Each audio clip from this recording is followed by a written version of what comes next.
22টা বছরের অপেক্ষা, হামজাকে নিয়ে মাটিতে লুটিয়ে পড়া, ফুটবলের জাগরণের স্ফুলিঙ্গকে মশালে পরিণত করার সুবর্ণ সুযোগ কাজে লাগানো, সাউথ এশিয়ান ক্লাসিকোতে ভারতের বিপক্ষে জয় তুলে নেওয়া, সবটাই হলো, সবটাই বাস্তব হলো। বাংলাদেশ দল জয় পেতে পারে, বাংলাদেশ দল জিততে পারে, বাংলাদেশ দল র্যাঙ্কিংয়ের তোয়াক্কা করে না, বাংলাদেশ দল এই মুহূর্তে দক্ষিণ এশিয়ার সেরা। একেবারে জ্যামপ্যাক্ট স্টেডিয়ামে বাংলাদেশের হিসাব কষা শুরু, আকাঙ্ক্ষিত বাংলাদেশ ভারত দ্বৈরথ। সাউথ এশিয়ান ক্লাসিকোতে বাংলাদেশের পরম আরাধ্য জয়ের অন্বেষণ, মাঠে 11 জন, পুরো গ্যালারিতে আরো 20,000। এই নিয়ে মাঠের লড়াই বাংলাদেশের।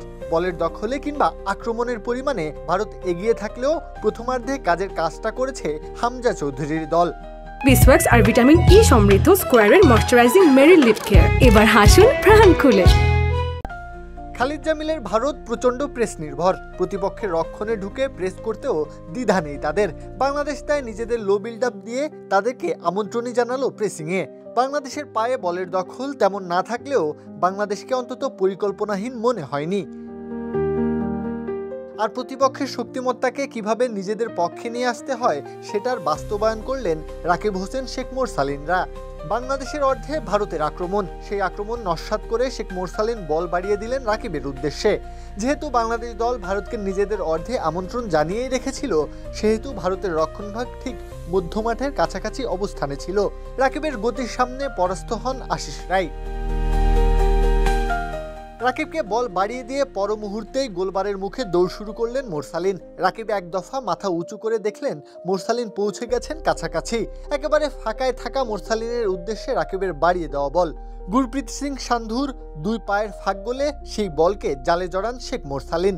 ক্লাসিক কাউন্টার অ্যাটাকে দুই পাসে ম্যাচের 11 মিনিটে বাংলাদেশ এগিয়ে 1-0 ব্যবধানে। সেই ব্যবধান অক্ষত রেখেই বাংলাদেশ যায় বিরতিতে। যদিও এক্ষেত্রে আবারও ত্রাণকর্তা ওই ঝাঁকড়া চুলের হামজা। মিতুল মার্মার শিশুসুলভ ভুলে বাংলাদেশের গোলদার হয়ে যায় একেবারেই উন্মুক্ত।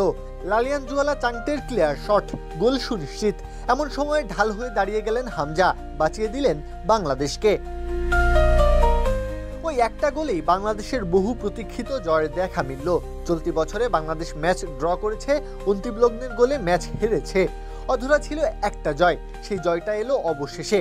ঘরের মাঠে প্রায় 25,000 দর্শকদের আনন্দের হিল্লোলে ভাসিয়ে বাংলাদেশ অবশেষে জিতল বটে। এই ম্যাচে বাংলাদেশ বাড়তি কিছুই করতে চায়নি। নিজেদের ডিফেন্সটা সলিড রেখে মিড ব্লকে খেলেছে পুরোটা সময় জুড়ে। মধ্যমাঠ হামজা সমিত সোমদের সামনে সৃজনশীল হওয়ার সুযোগটাই মেলেনি ভারতের মধ্যমাঠের। তাতে করে প্রথমার্ধের কাউন্টার অ্যাটাকে আদায় করা বাংলাদেশের একটা গোলই শেষ অবধি জয়ের জন্য হয়েছে যথেষ্ট। এশিয়ান কাপ বাছাই পর্বে সম্ভাবনা আর কিছুই বাকি না থাকলেও জয় পাওয়ার দুয়ার অন্তত খুলে গেল। এই দুয়ার মারিয়ে বাংলাদেশ এক রূপকথার জন্ম দেবে, তেমনটাই তো প্রত্যাশিত। প্রত্যাহার কাব্য, খেলা 71।